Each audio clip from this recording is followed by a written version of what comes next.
Hi, everybody. It's Liz Fickensher from Ecom Engine. I'm super excited today. I've got Ty and Michael from SellerSmile with me. We're going to talk about customer service for the Amazon seller. One of the things that I talk about a lot with the sellers that I work with is internal process. Like what's working, what's not working. And one of the biggest questions that I think exists for people who sell on the Amazon marketplace is how can you exceed customer expectation when you're selling on Amazon, because it's a lot more restrictive than selling on your own store or selling in a brick and mortar. And specifically I get questions around how the FBA seller can provide good customer service. So I'm really glad that you guys are here because you know the answers to these questions. And we've got Prime Day right around the corner. We've got Q4 rapidly approaching. So let's talk customer service workflow. But first, tell me about SellerSmile. How'd you guys get into all this? Yeah, Liz, thanks so much for having us on. We're super excited. Yeah, Ty and I met at one of our last jobs where I had originally started as director of customer success at Seller Labs. So Seller Labs, makes tools such as Feedback Genius, similar to Feedback 5 at Ecom Engine. And that was really my first introduction into e-commerce. Prior to that, though, I had worked at an Apple third-party retail store where we were providing customer service for people who didn't know how to use computers and who needed help with like really technical stuff. A lot of that transferred over into Seller Labs because folks, a lot of e-commerce sellers are average everyday people who maybe just got started and now they're wanting to set up their outbound messaging or use one of our other tools. During our time there, Ty and I found how challenging it is for an Amazon seller to be able to provide good customer service. It's surprisingly difficult because when you think about customer service, and this is an idea that Ty and I talk about a lot, customer service isn't just replying to emails. There's so much more that goes into that. And a lot of what you'll notice we talk about is really more proactive customer service, things that, really benefit the end user, the shopper, before they even decide to purchase from you. And so if I could boil that idea down into one thing, and what SellerSmile believes in is, if you check this on Amazon.jobs, their top leadership principle is customer obsession. They say leaders start with the customer and work backwards. They work vigorously to earn and keep customer trust. Although leaders pay attention to competitors, they obsess over customers. So in essence, that's what SellerSmile believes in. And we, everything that we do to try to learn from the customer, be able to provide them a better experience for Amazon sellers who we manage their customer service for. And that's kind of really what SellerSmile is all about. And Michael, if I could put the spotlight on you for a second, we worked together. I noticed those qualities in you right away. You had empathy.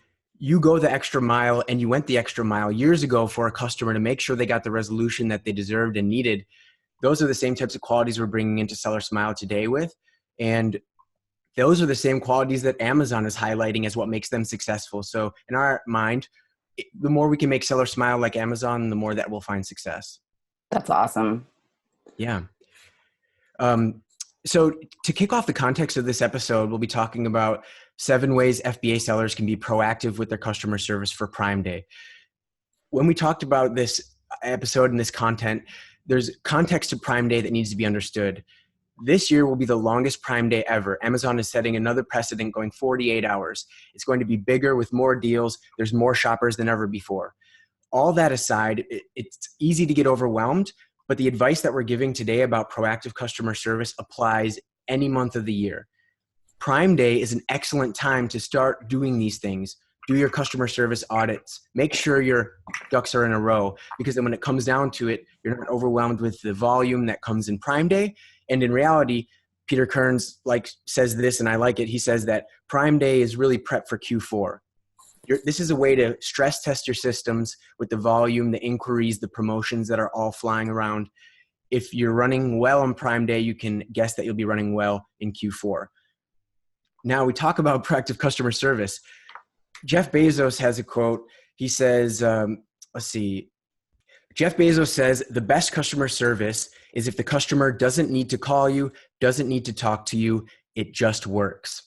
So in a way, it's not this glitter and celebration and something that's totally unexpected and over the top. A lot of times customers aren't aware that they've had a customer service interaction because it was designed and proactive, and they got their product in 1 or 2 days and everything's working great. So some of the strategies that we're talking about are going to make sure that type of situation happens much more often.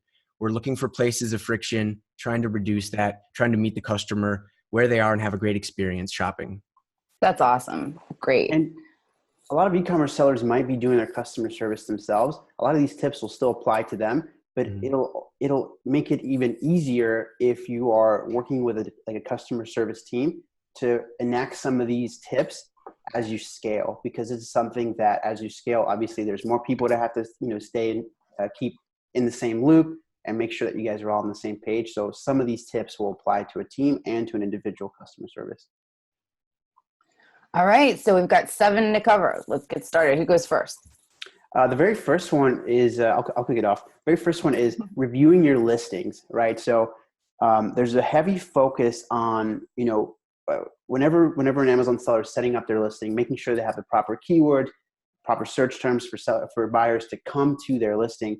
And we see an equal amount of importance making sure that your listing is providing the information that is necessary for your shopper to complete their purchase. So if we think about this in the context of Prime Day or Q4, there's going to be more people coming to your listings. Even if you're not running Prime Day deals, even if you're not running an actual promotion, there's still going to be more people on Amazon and increasing the likelihood of people coming to your listing. So what does that mean? That means you have to ask yourself questions with looking at your listings. Things like, does your listing clearly state what's included? Do your product images include other items? Are there things that are sold separately? Things like that.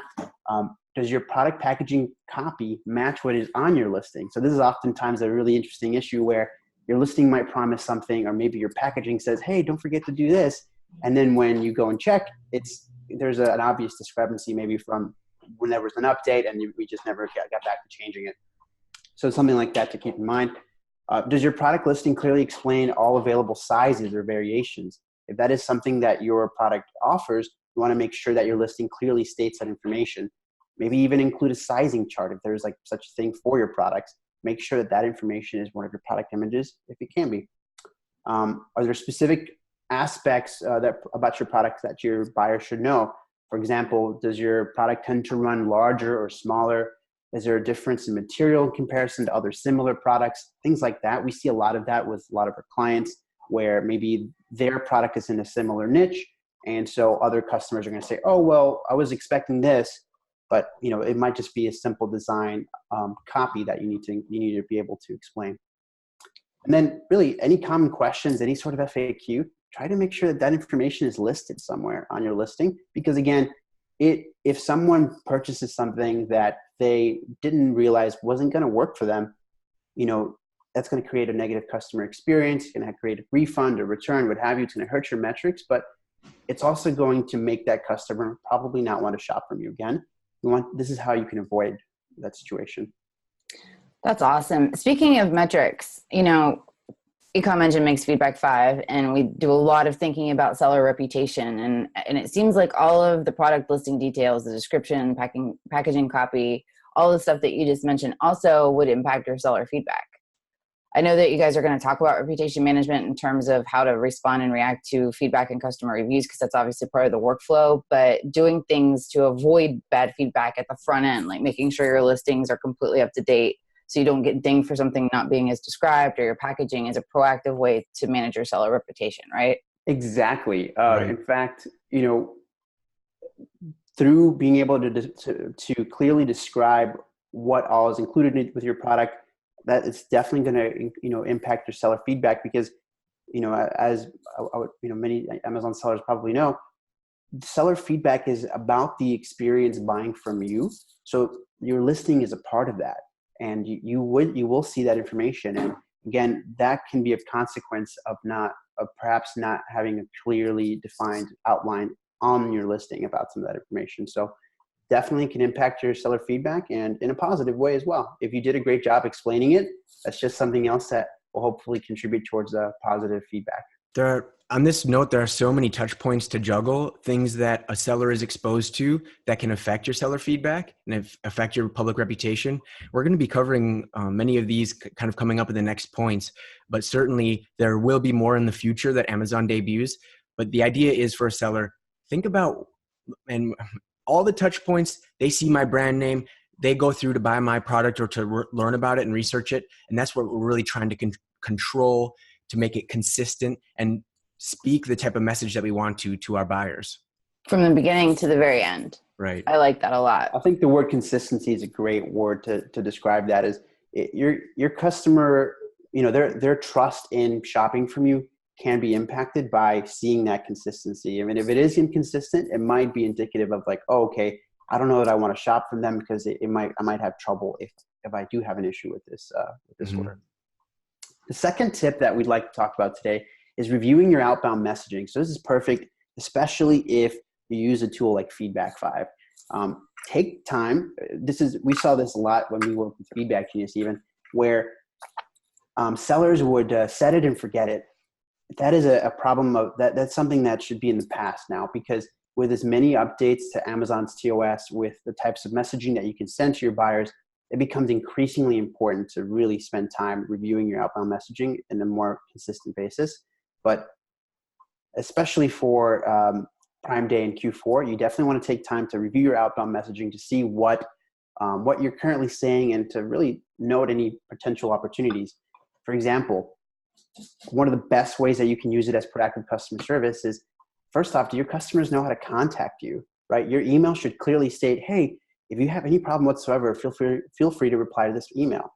With tools like Feedback 5, if they reply to your email, it'll go directly to your Seller Central buyer-seller messaging. So they can contact you literally by replying to the email. If you offer a warranty, is that information clearly stated on your outbound message? Make sure to explain that, because again, it's increasing buyer confidence. If you're sending a message after the order's been confirmed or it's been shipped, you can say, hey, your order's been shipped today. Here's some quick information about your purchase. If you need to use your warranty, here's how long it goes for. Here's how to submit a claim if you need it, things like that. You're not necessarily encouraging your buyer to go do that at that time, but you are giving them this information so that if they have a problem, they know what to do. Again, kind of like similar to your product listings, if you have common product questions, FAQs, things that you frequently hear in your buyer messages, try to see if you can go ahead and include it in your message. Some of the best outbound messages that I've seen say, hey, you just ordered this product. We wanted to give you some quick tips on how to use it. They'll see our attached PDF. It'll show you how to set it up. It'll show you how to get the best use. And your buyer knows what to do the moment that they get their order, because you could even send that message before the order even arrives. And lastly, make sure that your messaging is obviously is compliant with Amazon's TOS. You want to make sure that you're not asking them to leave you a review, or you're not trying to influence their review to only ask for a positive review, things like that. Really take the time, and we obviously have opinions on what we believe is stated in some of the TOS and compliance messaging, but we totally advise you to take the time and read it for yourself, because you might have a different interpretation of what Amazon is stating by this, but some of that can be black and white as well. I know that I tend to err on the side of caution when it comes to TOS. I'm very hyper aware of TOS, and what I recommend is that you bookmark those different pages, the review page, the feedback page, the community guidelines, any relevant, because it's not all in one place, is it? That tells you like, okay, when you're communicating with a buyer, here's what you can and can't do. It's a bunch of different places on Seller Central, and the wording can change sometimes. So what I recommend is bookmark those pages in Seller Central, visit them often, memorize them if you have to, and then be willing to switch if Amazon does change their wording a little bit, because it's your job as a seller to know the rules. I mean, you can't very well get in trouble for your buyer seller messaging and then submit your POA and say, oh, I didn't know. That doesn't work. So it's so easy to get into trouble with that. And there's even tools that allow you to monitor any page changes. You can literally just sign up for a tool that will send you an email if there's even like a slight word change. With Amazon's TOS, it's worth doing so. Yeah, we have that set up with I can't remember the thing we use, but You want to be an early adopter of white hat tactics. Always. Definitely. Mm-hmm.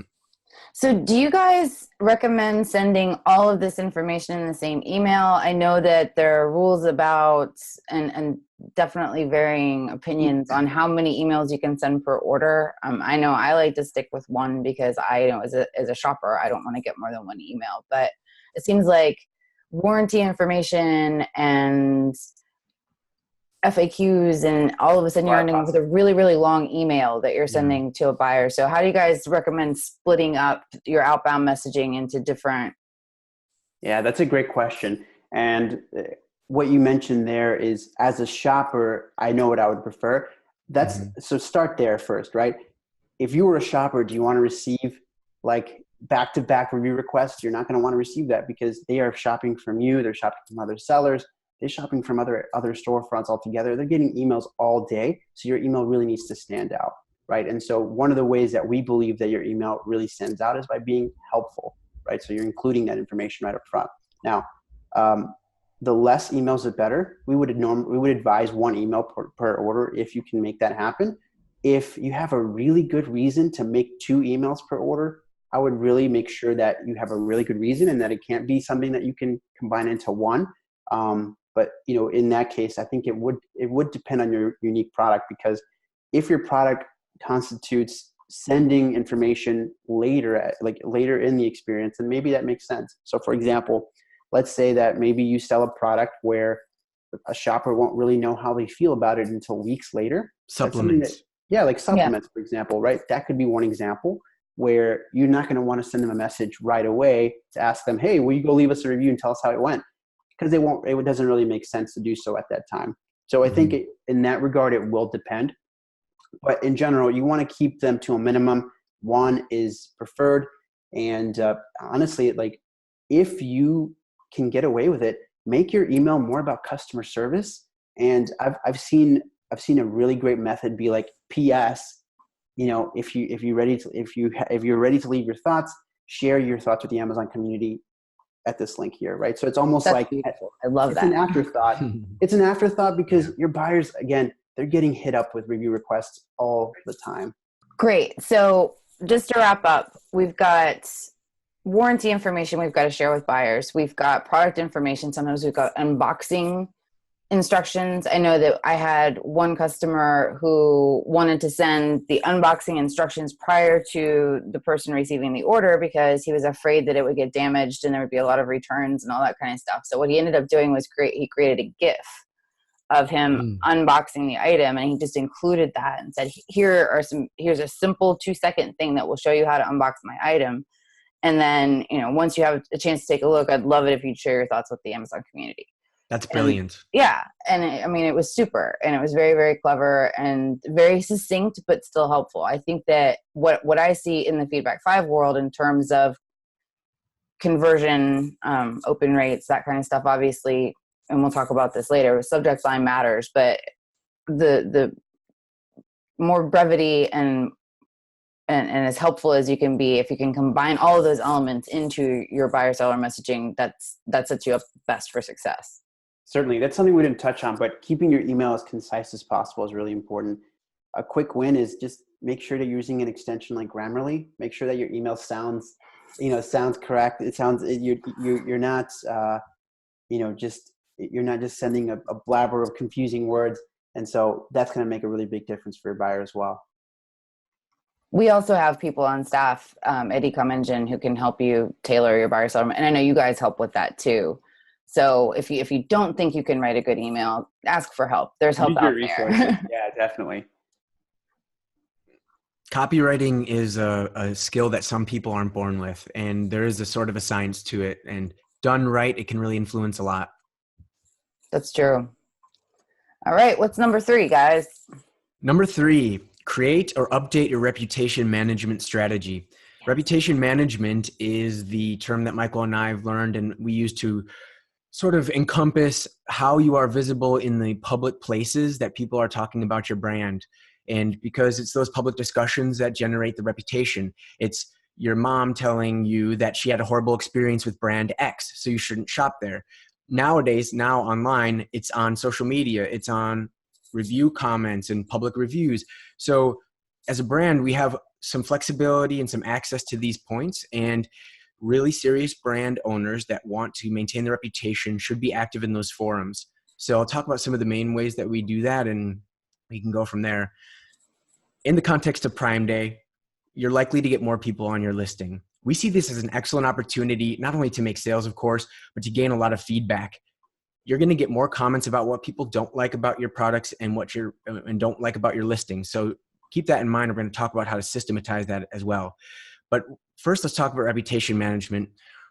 Number one, we're going in and publicly responding to product reviews, negative and positive. We recommend all of them. Some sellers are overwhelmed because they get too many and it's difficult, but the best brands are doing this. They're crafting unique responses also for the star rating. So think about your negative product reviews. These are negative or critical. We're talking about 1 to 3 stars. In this case, since it detracts from your overall score, we're advising sellers to go in there and be as helpful as possible in a customer service sense. Just like in buyer-seller messaging, we're addressing the reviewer by their first name. We're acknowledging that they had some type of issue or problem. We're offering the solution if we can right there in the comment. Sometimes it's just education and misinformation. If further action is needed, if they deserve a replacement or a refund, we try to take that communication offline into buyer-seller messaging by directing them how to reach us there. That way we can keep the details of the situation private, but we're publicly very helpful in directing them the best place to get that help from our team. And just to clarify, that's in the actual comment section. That's the only place you're actually really allowed to address those product reviews, right? Right. Thank you for saying that. So the way Amazon is set up is you can make a public comment on any and all reviews. And though it's sometimes more difficult to find that reviewer and send them a direct message, Amazon is set up where a reviewer doesn't always have to use the buyer name that's associated with their account. So you can sometimes give your best guess, but connecting to that buyer directly is a challenge. So we're trying to do whatever we can. In this instance, a public comment is going to be the best with directions on how to proceed in that case. And what we've found with public review responses is that oftentimes it's more helpful for other shoppers. It may not necessarily go anywhere with that reviewer who left that product review, because there's not, like Ty was mentioning, there's not necessarily a great way to connect them to an order. There are tricks to do that, but it's not something that's consistent enough to really to really work every time. But when shoppers come and they see, this critical review, someone's complaining about an issue they had, if they see that you as a seller are saying, hey, we're so sorry this happened, it's possible this occurred because X, Y, and Z, here's what we can do for you, send us a message here, we're happy to help you. That sort of response is something that's only going to give your buyers confidence. Something to keep in mind is even if shoppers aren't necessarily buying from you and you're seeing increased reviews, they're coming to your listings and they're first looking at your reviews to see what's going on. So a critical review isn't necessarily going to be a turnoff, but perhaps how you respond to it might be something that will push them to make a purchase. In fact, something that I found from Spiegel Research Center. One of their studies found that 95% of buyers go through online reviews before purchasing anything. So with that in mind, that most buyers are looking at product reviews before they buy anything, make sure that you're making it a helpful response so they can see that if they were to have a problem, they can shop with you with confidence. And to expound on that a little, Michael, you talked about some buyers not really caring about a negative review. It's just the cost of doing business in an online world. I think generally people understand that there are sometimes, angry and sad people online shopping, and they're just negative no matter what. Or it's worse and it's malicious black cat tactics. But I think shoppers nowadays are savvy enough to understand that they're just going to expect to find that no matter where they go. But Michael and I are fixated on resolutions. We love putting an end to things. So the worst thing would be to see a negative review. I'm suspicious whether or not it's authentic, but the brand and the seller did not respond. They had nothing to say about that. To me, that leaves a bad taste in my mouth. I would love to see some type of follow-up and resolution, because then in my mind as a shopper, I'm thinking, well, this was on the buyer. The brand did their best to reach out, and right. I know they're going to do that for me, right, if I have that issue. And to talk about the opposite side of this, I think this is way underemphasized by sellers, but talking about positive product reviews, everyone's worried about avoiding negative reviews and how to get them converted, but we need to celebrate the positive ones. People love to be acknowledged when they're supporting your brand in a public space. Jeff Cohen says this, if someone gave you a compliment at a party, you wouldn't just sit there and in silence. You'd say, wow, thank you so much, shake their hand. And we need to figure out a way of doing that digitally in the public, marketplace that is these product reviews and wherever else these conversations are happening. So we have templates that we start with where we're reaching out and saying, thank you so much. We really appreciate this, whatever it might be. And of course, it's always in the tone of the brand. And we're trying to create really passionate people about our brand so they spread the word. And they can have a story of, what happened today? This brand reached out to me and they acknowledged my review. That's so cool. It makes people feel special. That's a great point. Mm-hmm. So when you respond to reviews like that, positive and negative, you're hoping that for the negatives, the resolution will change, that the person who left the bad review will see that they can contact you and they'll get a refund or they'll get a replacement, and they'll go in and they'll be like, that was a really mean review I left. I'm going to change that. But most of the time that's not going to happen. Do you guys see that happen? Like, what kind of success rate have you seen in terms of reviewers revising their negatives into positives? That's a great question. So that would be like the best outcome possible would be that the shopper would respond back to it and change the review.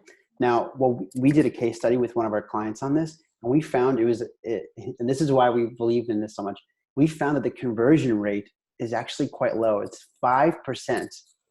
That's more than I thought it would be, honestly, because they don't get an alert when somebody responds to their comment, Exactly. so they would have to just idly go to that ASIN and look at the comments and look at that mean review I wrote. That was, they responded, and then have that whole thought process. So I'm shocked that it's 5%. It was still a surprising figure. To me, it was still disappointing, but still positive in the sense that it was, it was actually more than I thought. Now, in terms of what the next best outcome is, right, is, you will influence another potential shopper who sees you comment, and then they say, okay, I'm going to go ahead and buy from them because they obviously explained how maybe this customer might have been confused with a feature, or they explained how they're going to help them. And so I can proceed with confidence. Yeah. And just a final note on reputation management in the context of Prime Day. I mentioned before that these are general strategies you should be following, but doing what we're calling a historical audit of your reputation management is actually something that could provide one-time specific value for Prime Day. So imagine your listings. If a shopper's coming to your listings on Prime Day, are there responses to these public reviews? If they're reading them, in which they most likely are, what you can do is you can go back to the beginning of your selling account and post a comment there. So no matter which comment is upvoted, no matter which one Amazon says is most helpful, because it might be from a year ago, they're going to see that you've been responsive and you've tried to offer a resolution in that case. So not only are we talking about going forward with this type of strategy, but look into the past if it's necessary and try to be helpful there as well. Sorry. Go ahead, Liz. Sorry. I do want to reiterate something that you guys brought up before.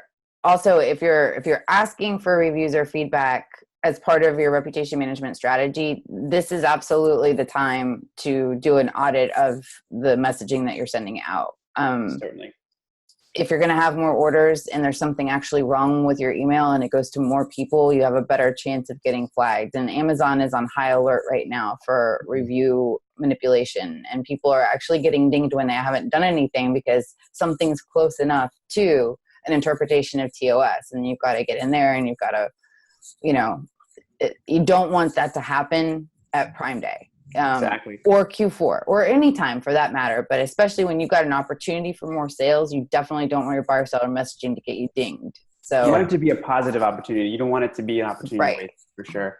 I mean, and it might even, we're talking about maybe larger ideas here, but it might even be as simple as you might not realize you're using the incorrect call to action. Maybe you want more product reviews, or maybe you want more seller feedback. Are you using the correct link? That's something that you want to take into account as well. Mm-hmm. Something as simple as that. But just to kind of wrap up our thoughts here on reputation management, you can do the same thing with your seller feedback as well. With seller feedback, you can leave a comment on a seller feedback. You can request removal of seller feedback. But one of the unlike product reviews. Exactly.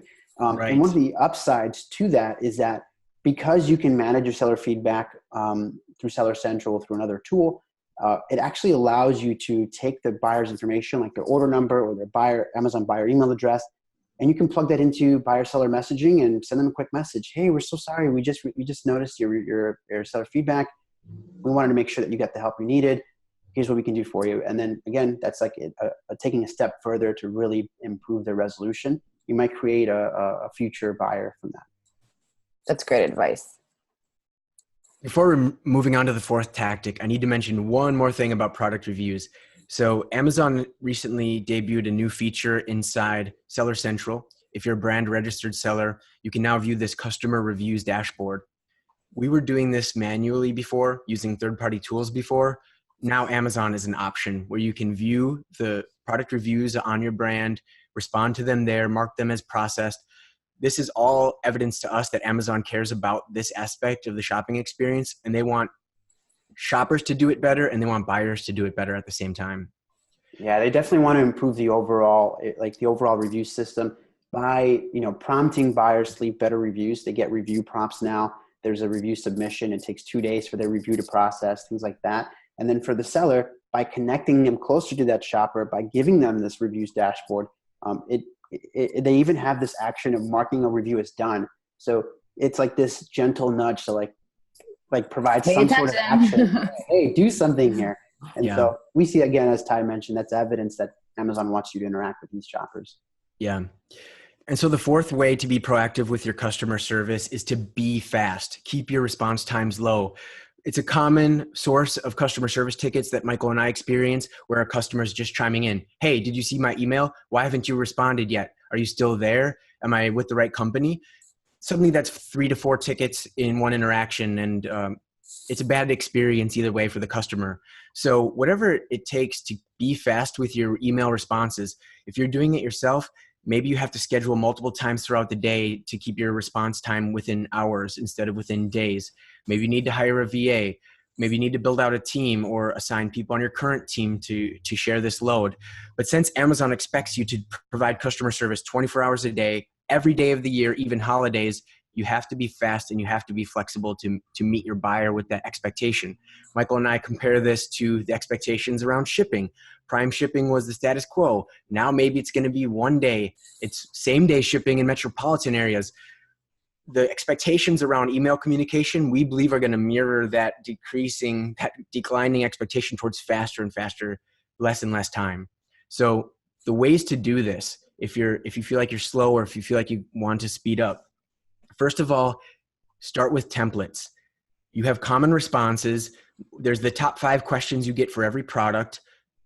Have those pre-written and easily accessible, categorized in a certain way where you can find them, and start with those. That's going to avoid having to type out a long email and all the repetitive parts, the greeting and intro, the signature, things like that. We want to automate the things that should be standard about the email, the grammar, and then we're going into that template and we're customizing it. One of the mistakes I think that sellers make is they respond, but you can easily tell that there's no unique aspect to that email. They probably sent that 100 times today and I'm the 101st.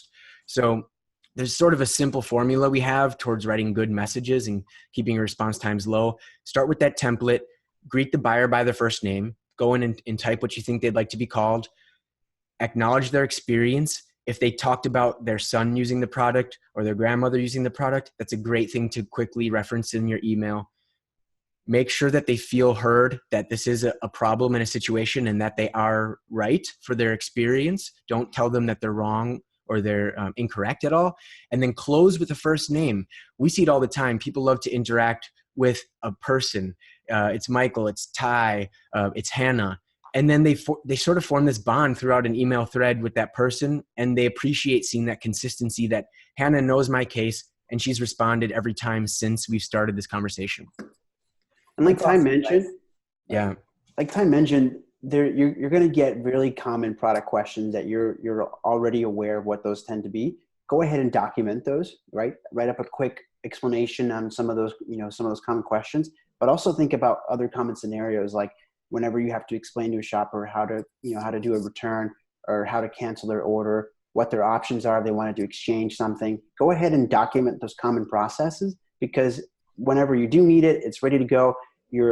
That's beneficial for you in terms of saving time. But as you scale, as you have a team, it'll be even better for them, because you're ensuring that everyone's answering questions accurately. Because by having this documented, you're avoiding the potential that someone's just going to go off documentation and just kind of write their own thing. Everyone's kind of on the same page instead. That's a great point, Michael. As you know, we work with a team. We have a small team. We're all remote and we're responding on behalf of our clients and these brands. One of the things that makes them slow down, I've noticed, is when they don't know what to do or there's confusion. So having that flow chart of which template is the correct one to use, that actually affects the response time. So keep that in mind as well. And probably one of the things that has sped our team up the fastest in terms of the amount of tickets that we're able to process per hour is routing all of our communications into a third-party ticketing system. There are several options out there. Excelco, Desk by Salesforce just got sunset. Now it's Service Cloud. We use Help Scout. Zendesk is a big one. But this offers a lot of functionality, and we're not going to get into it too much, but tagging, auto-categorizing, one-click workflows. It helps our team respond quicker compared to the tools and the functionality that's offered directly when responding in Seller Central. And even if it's just yourself, like you might be tempted to say, oh, I don't need all this because I just respond to an email here and there. Believe me that as you scale, you're going to want to have that work done before you get to that point. Well, and having that template in place and having the workflow and knowing which kind of template goes to which type of problem and having all of that set up, that does save you the time to personalize the email like you guys were talking about before. Yes. So that gives you time to read the email that came in, understand the objection, address that person personally as, a person that understands their situation. So if all of that automation is set up, then you have time for the personalization. But if you don't, and you're just starting every email from scratch, it takes forever. Trust me, because I've done it. Exactly. Like the instructions component of your message, you send that enough, that can be a template portion, but like you addressing like, oh, I'm so glad that this worked for your father or what have you. These are things that, you can take the time to really personalize, as you mentioned. That personalization is going to make a big difference because again, your shoppers get so many emails every day. If you can stand out to them, that's going to make things really, really stand out for them in the future. Perfect example of this is like Chewy.com. If you guys ever shop from Chewy, they have this like, they incorporate their brand into it. Like, they use the word woof and stuff a lot. It's a little cheesy, but you know what? People remember it and then they come back to it. Maybe a final comment on the speed of responses and how that plays into training. When Michael and I first started SellerSmile, we had this onboarding process for new clients and it would be drawn out because we wouldn't exactly know which questions to ask right away because we hadn't experienced those scenarios. Over 2.5 years, we've gotten to the point where we know which questions are the most important that set our team up instantly to know how to respond. Because a lot of times there's escalations between tier 1 and tier 2, maybe the customer service team between the business owner. That drags tickets out unnecessarily. Be fast, incorporate for everything right away. When we onboard now, we have this entire survey that our client or the seller fills out. And then based on their responses, we know what to do in maybe 80-90% of the cases right off the bat. That's awesome advice. Mm. All right. Well, I want to be conscious of time. So let's move on to number 5. If you guys are ready. Ready. Yes. All right. So number 5 is test your shopping experience. This one's a little bit different than our other tips because it can apply to both your Amazon or off Amazon shop as well. But one thing, kind of one downside to being like an e-commerce owner or working with the company on a day-to-day basis is that you just get used to stuff. There's things that you might just like see every day that you're like, oh yeah, I know about that. And you just put it in the back of your mind. So there might be this obvious like glaring detail about your listing, about your website, about your packaging or something that you're just not paying attention to, but your shoppers see every single time. And it makes a difference to them. So what we mean by this, by testing your shopping experiences, you want to get a friend or a family member to go through the process of buying from you. Now, I say this with a caveat in that this is not for the purpose of them to leave a review. This is for them to go through and just tell you what they found, right? Like you can come back to them and ask them questions like, what stood out to you? Was there something that was confusing to you? Was there, maybe did you check out other competitor listings? Was there something that they said that you thought was better, that explained this feature a little bit better? Did you have any concerns before you made your purchase? Was there anything that you're kind of holding back on? Anything that you feel like our listings could have explained better? Do you know everything that's included with your purchase? Things like that. What you're trying to do is find these like obvious issues that you just don't pay attention to because you spend so much time in your day-to-day like Amazon management and what have you. And so this is a very easy way to learn about like perhaps some really quick wins that you can make, really quick changes that you can make to your listings, to your messaging, to your packaging, things like that. And we need to emphasize in this case, this step of the process should be completed by someone outside of your business or organization. The industry jargon for this is journey mapping, going from the start of the process all the way through maybe to a hypothetical refund or return or just a great experience. The fact is, we're all influenced by our biases. The product owner and the business and brand owner knows their product's the best. So in some ways, they're the most blind to the most obvious things. Someone outside, someone who doesn't know e-commerce and shopping, they usually have the most insightful ideas and suggestions because they just have a completely different context. That's a great point. But you definitely can't get that person to leave you a review because Amazon's got some amazing stuff going on. I've been hearing from people who, two people left a review from the same household, so both reviews got wiped. And right. People who work in the same office building, people who are friends on Facebook. I mean, they're watching, and because there's been so much bad actor behavior and there's been so much review manipulation. Like I said before, high alert. So unfortunately, those are not review opportunities. But there are some things you can do with that information you get. What do you guys advise to put all this information that you get into some sort of improvement plan?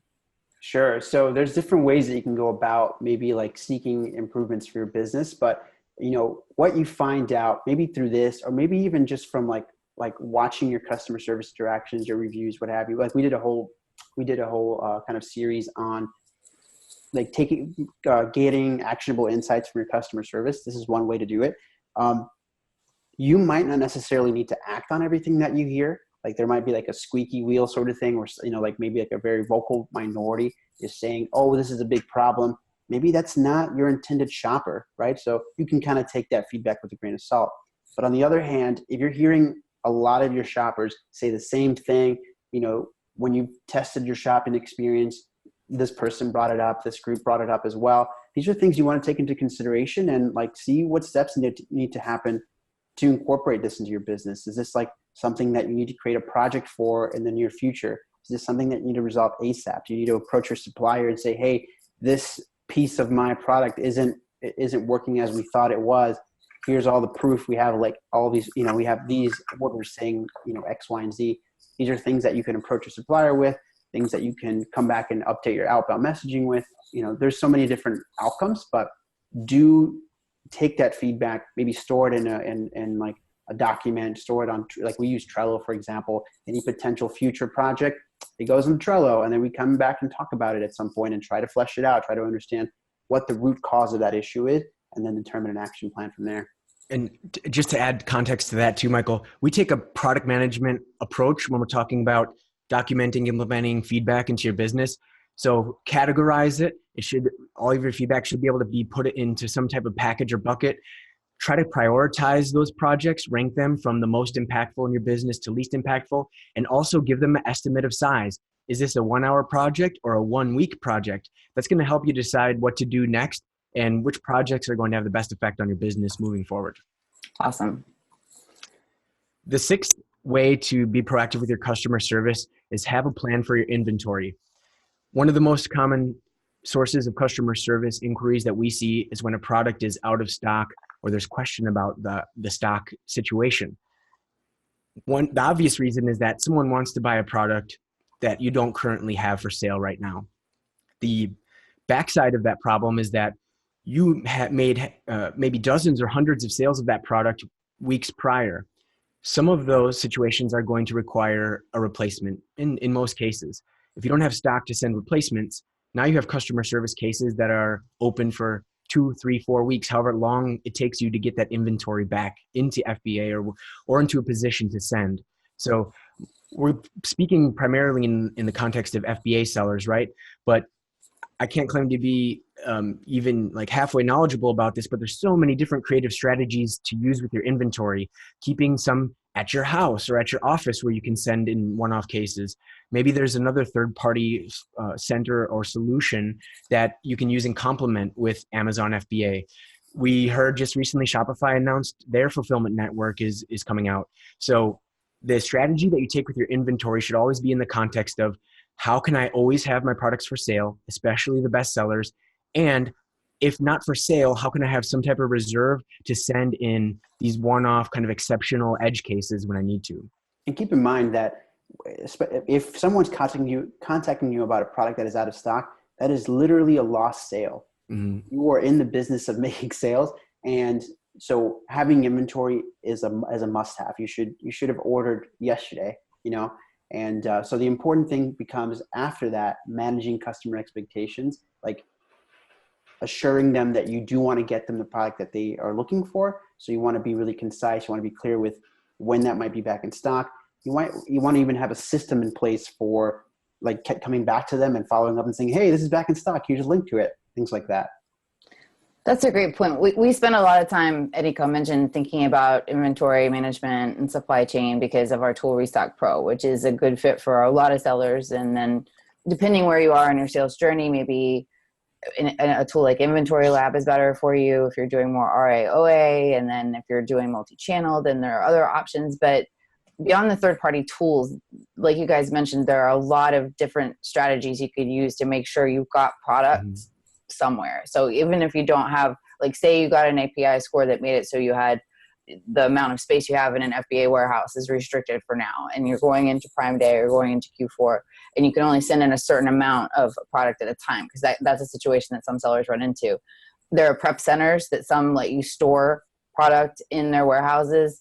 They're, like you said, third-party tools. I think ShipBob is one of them that will store your inventory and then ship it into Amazon for you as you're allowed to. So yeah.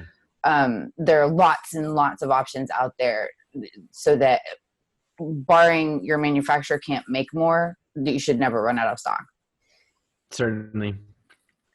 And I think, but as we mentioned, if you do run out of stock and you don't have really very many options, the important thing will be to manage your customers' expectations, use apologetic messaging, make them aware of the fact that we're so sorry that this isn't in stock. Here's what we can do for you. Maybe you might even go a step further, offering them a promo code for a future purchase, right? You don't have to do that, but you're doing something that is what we call delightfully unexpected. You're showing them that you really care about them being able to complete their purchase. They took the time to reach out to you, especially on Amazon. It's not always easy to find how to reach out to the seller. If they took the time to reach out to you, then you should take the time to show them you're doing your due diligence. You're following up with them later. You will have maybe like an ongoing list of when people ask you, when people are trying to find a product that's out of stock, and then you can come back and follow up with them when it is back in stock. Yeah, and we don't want to downplay the difficulty of staying in stock. There are so many moving parts. If you're in a typical situation, your products are coming somewhere from Asia on a boat, and it's not always easy to get that product in on time.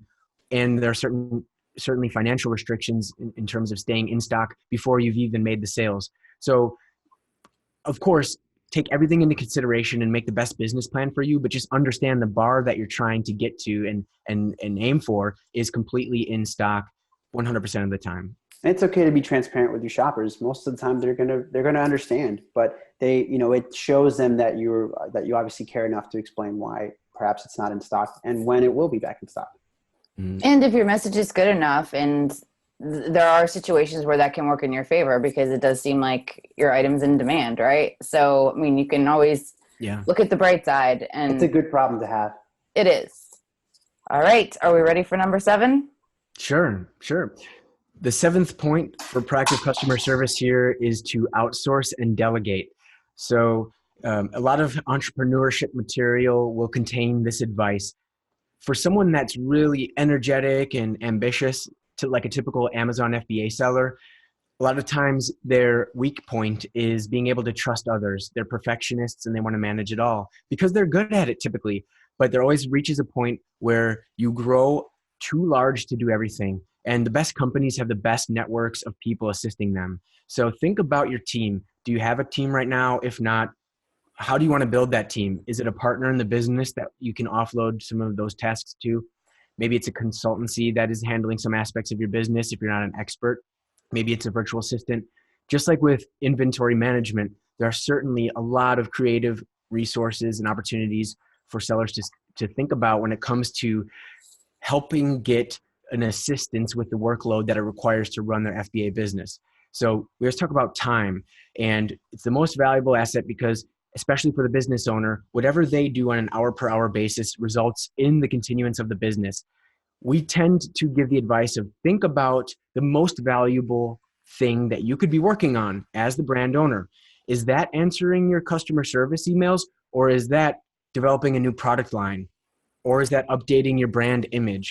Or is that getting financing for the next round of inventory? Some of those things are going to push the needle way more than other tasks in your business will. It's just a fact of the matter of how it is. So always be thinking about that. Where can my time be spent?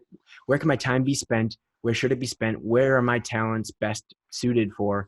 And move towards that area. At the same time, finding help and assistance with the areas that are either less important, less urgent, or maybe just not your strong point. A way to think about this too is, how much is your time worth? And that's really the question that you should ask yourself. I mean, this can go with like whether you're managing PPC ads, whether you're doing your own design, whether you're putting up your own listings. Again, are these things that you can outsource? If so, what steps that do you need to take to do so? What is the price that you're willing to pay for those things? Again, how much is your time worth? And then that will help you decide among the many options that you have available to you. Yeah. Michael and I, we experience a range of clients on a day-to-day basis. And we believe the most helpful clients are actually the ones that step back and allow us to do our thing. It gets a little bit more difficult when a seller wants to be more involved in the situation. And typically maybe they're not offering a lot of value either when it comes to that. Maybe it's handled or we know what to do, but there's some just aspect of they want their input. They want to see what's going on.